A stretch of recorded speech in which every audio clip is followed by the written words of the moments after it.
You know, anyone who knows me and who's talked to me privately knows that I am of the opinion that, leaving your church, over some kind of a theological disagreement or something like that, it's not necessarily like an ultimate last resort, but it should be, something that is only done after a lot of care and time and thinking and praying and discussions have been had.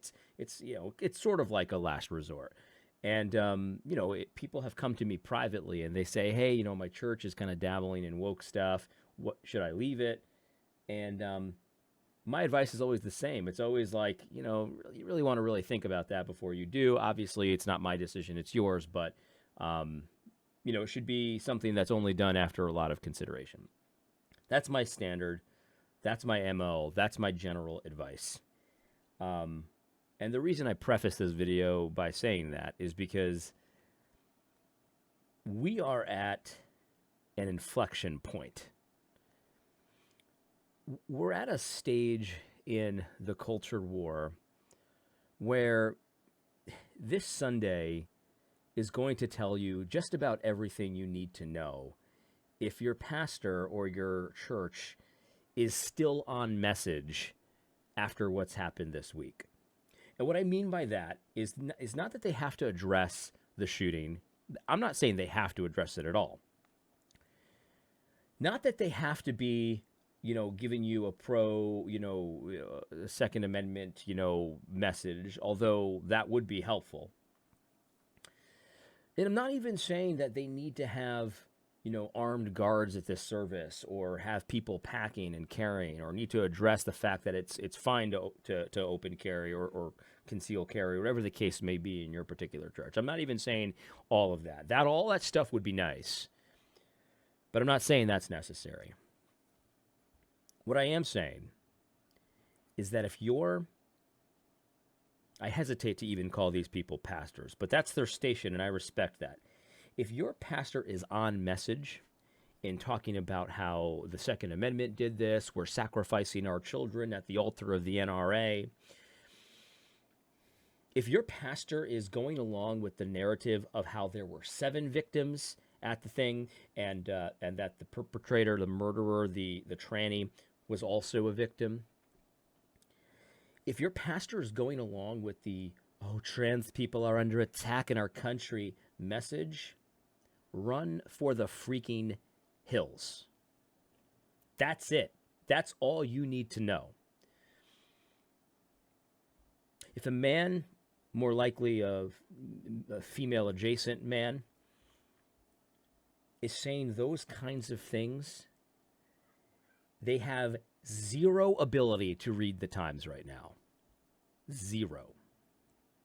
If your pastor sounds like that Goomba that calls herself the press secretary of the United States and how her heart goes out to the trans community at this very difficult time,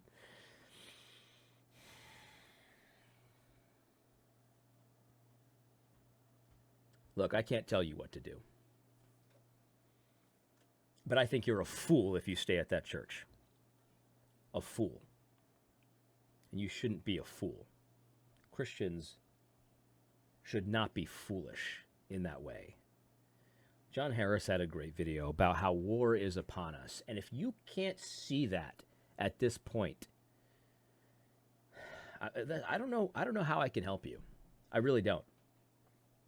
It's going to take a miracle for you to see it because you're blind as a freaking bat. And here's the thing, I think that a lot of people are getting it. I've been waiting for this moment a long time for people to just wake up in mass. And I don't know if it's going to happen. I'm not black-pilled about it, but I'm a little more hesitant to make these predictions than I used to be because I've thought this was going to happen many times. But I do see a lot of people waking up and realizing how far we've fallen as a country and all of that. There's no need to be black-pilled. There's no need not to have the joy of the Lord this Sunday, celebrating the victory of Jesus Christ on the cross and his love for his people and how he will have dominion.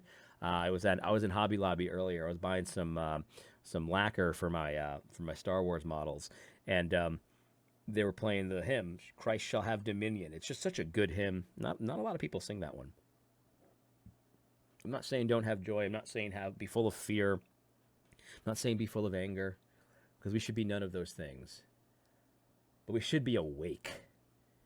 We should be aware of what has happened. We should be acknowledging the truth that we live in a society where a transsexual demon went into a school to shoot up little kids, and the response of our government is to feel sorry for the trans community.